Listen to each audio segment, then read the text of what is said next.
university, later in your work, it's happening to people. Maybe not everyone, but a whole lot of people. Their commitment to success is weak. They want to succeed, they will take 3 steps, then something little interesting happens here, they will go away here, they'll go away there, they'll go away there. Hey, I want to live, huh? Their commitment to success is weak. Either situations around them in some way, situations can impede you from doing what you're doing very easily. Many times it happens to everyone. But when this happens, people weaken their commitment for their success. Maybe physically, they'll feel little weak, they will weaken their commitment to success. Maybe their emotions slosh around a little bit, they will weaken their commitment to success. This is very important right now. However long it takes, this virus, you must come out of this successfully. That means you must stay alive, that's an important part. And commitment to staying alive should not be slackened, no matter what happened. Somebody very dear to us passed away, all the more important we must live. People around us are all sick, all the more important we are healthy to take care of the people around us. So our commitment to success should not weaken because there is social drama going on or physiological drama or psychological drama, whatever happens, your commitment to success should not weaken. That is what get you across so many lines in our life, so many barriers in our life. So, what does success look like? What does it take? You must understand, those who made any significant achievements in their life, they did not, I don't want to take any personal examples of anybody, I'm trying to avoid obvious things that are coming to my mind. Well, I know family and friends who always have their breakfast on time. And after breakfast, of course, they must have coffee. After coffee, of course, they must light up a cigarette and sit there nicely because they're trying to become peaceful.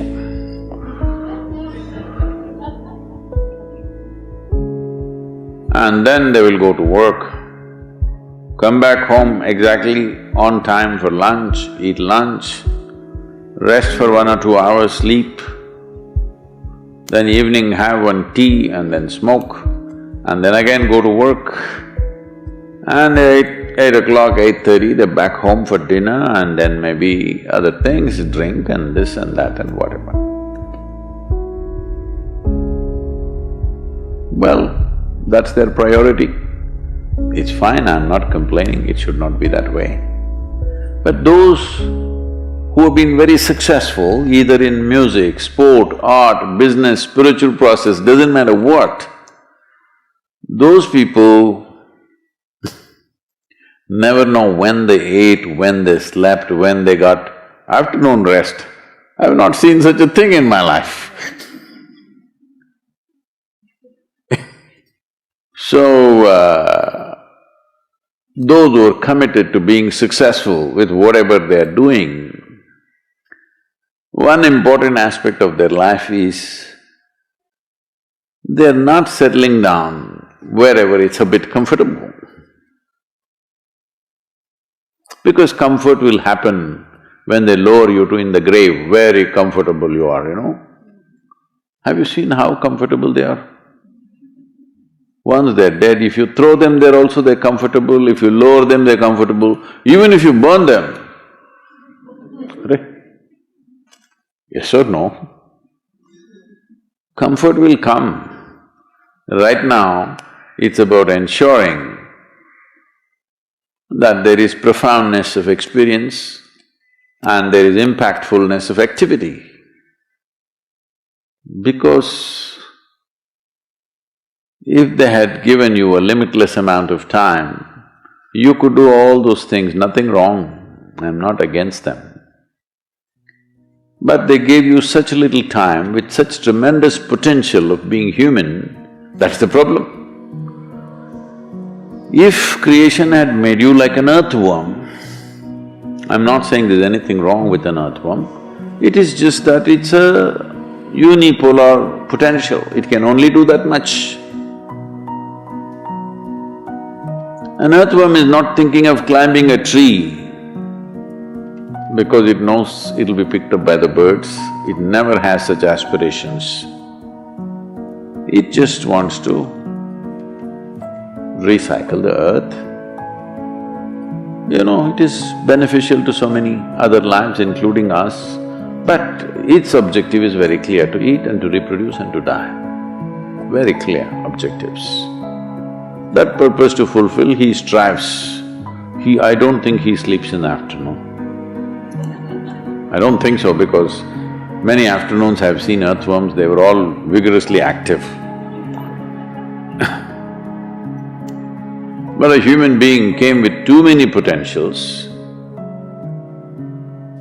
Because of that, it needs a certain level of striving for a human being to forget about the world, to consider yourself successful.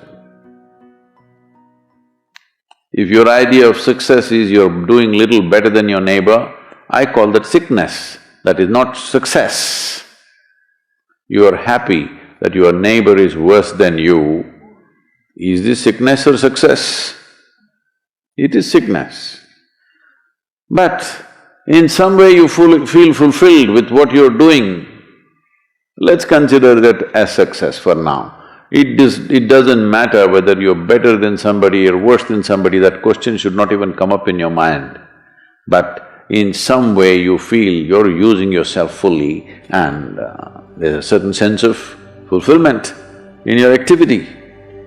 Well, if you're capable of just closing your eyes and simply sitting without any activity, that's fantastic. But you cannot do that. You cannot do that right now in the states that you are. You can't simply close your eyes and become still. Instead of being busy, you will become preoccupied. That doesn't mean you're improving, that means you're regressing in some way. The problem about this success is people always making judgments, I did this, I did that, maybe this didn't work, maybe this is a mistake, that's a mistake. There's no such thing in life. See, at one time you were a monkey, all right? This is not me, this is that Englishman, you know? Charles Darwin said, you were all monkeys. At one time you were a monkey, just a brief while ago.